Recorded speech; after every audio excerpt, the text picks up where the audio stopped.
The Seattle Seahawks hosted a meeting with former Oregon Ducks quarterback and 2024 NFL draft prospect Bo Nix. A lot of people have Bo Nix on their draft boards as the 5th or 6th best quarterback prospect in this draft, which I think is wild to say the least, especially if you're putting Drake May ahead of him. I mean, look at how awful these throws are by May. He can't lead a receiver. Every single one of these throws, the receiver has to slow down or stop for the ball. These are across games and his pro day. The last time that I was this sure that a high quarterback prospect would be a bust was Johnny Manziel.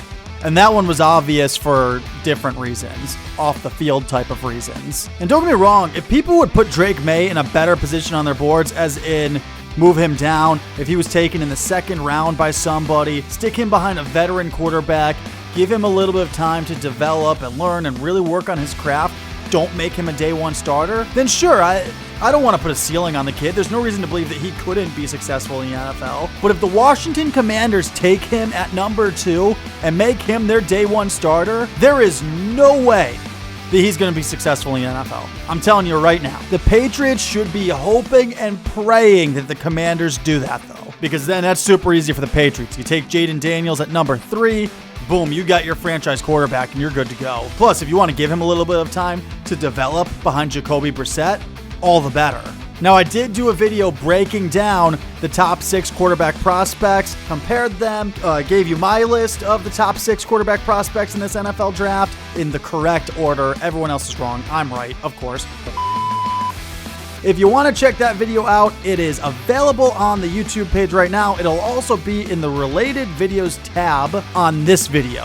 And I'll probably throw it in the comment section too, just to make it super easy for you guys. So feel free to check that out, but finish watching this first. One guy that I do think is being seriously, shockingly, surprisingly overlooked in this draft is Bo Nix. And I do find it very fascinating that the Seahawks, who are picking 16, had a meeting with Bo Nix, especially after the Seahawks just traded a 3rd and a 5th round pick to the Washington Commanders for Sam Howell, a 4th round pick, and a 6th round pick.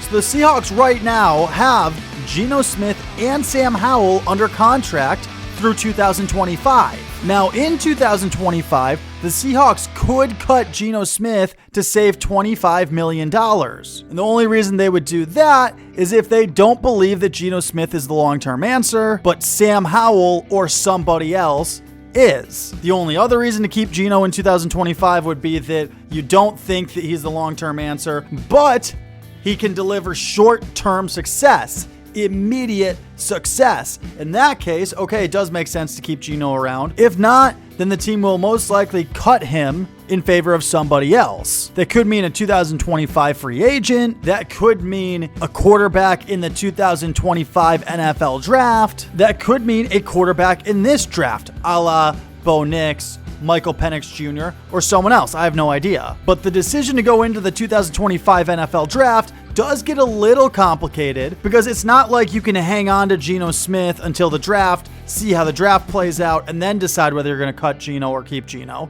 Because Geno Smith has $10 million that becomes fully guaranteed on the 5th day of the 2025 league year. So what to do with Geno is a decision you're going to have to make before the 2025 draft. And that all begs the question that the Seahawks are going to have to ask themselves right now, and then reevaluate next year. Can Geno Smith win a Super Bowl as the Seahawks starting quarterback? Actually, let me rephrase that, because Nick Foles won a Super Bowl as a starting quarterback, but Nick Foles isn't the one that led the team that year. Okay, so here's the question. Can Geno Smith lead the Seahawks to a Super Bowl championship? On the one hand, I go, Brad Johnson led the Buccaneers to a Super Bowl championship. Trent Dilfer led the Ravens to a Super Bowl championship. Is Geno better than those guys? Yeah, I think so. But who's done it lately?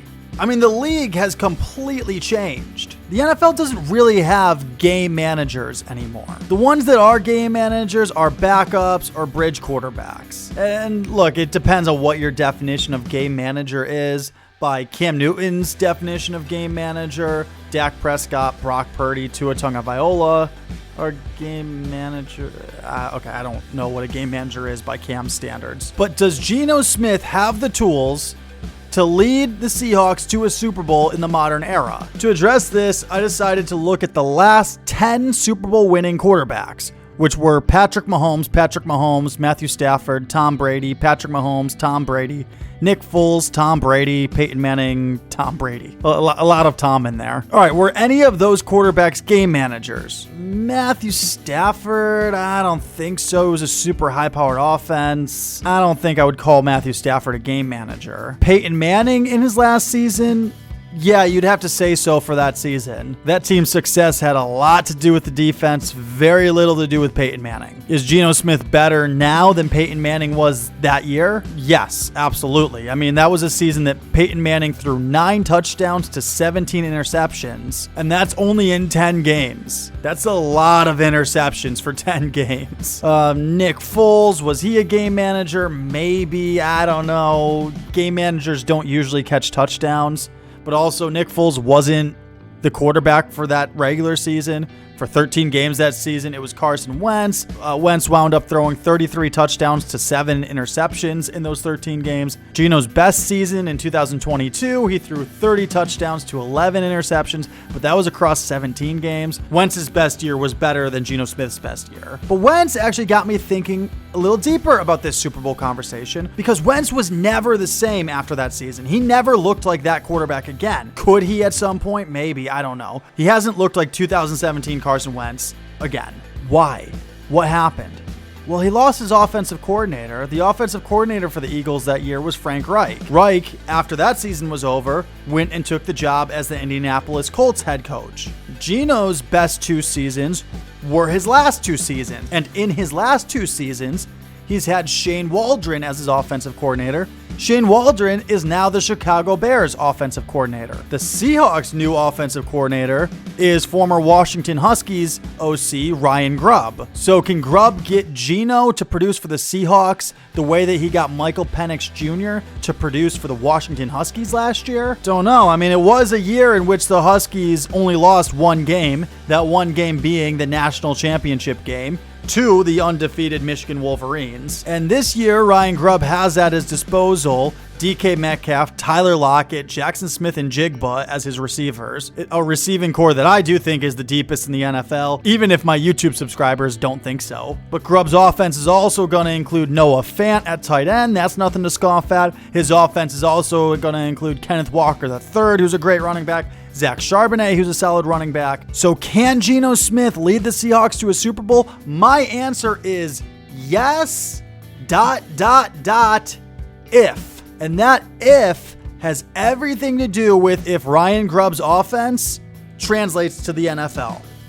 Has everything to do with if Mike McDonald and Aiden Dune's defense can slow down these high-speed NFC West offenses in San Francisco and Los Angeles. And for Geno, a Super Bowl or at least a deep playoff run might be what it takes to save his job in 2025, especially following a Sam Howell trade, and especially if the Seahawks wind up drafting Bo Nix. By the way, I do think Bo Nix will be a franchise quarterback for somebody at some point in time. I mean, if the Seahawks quarterback room includes Geno Smith, Sam Howell, and Bo Nix, that's some shark-infested waters that Geno Smith's going to be swimming in for the next year or 2 if he's lucky.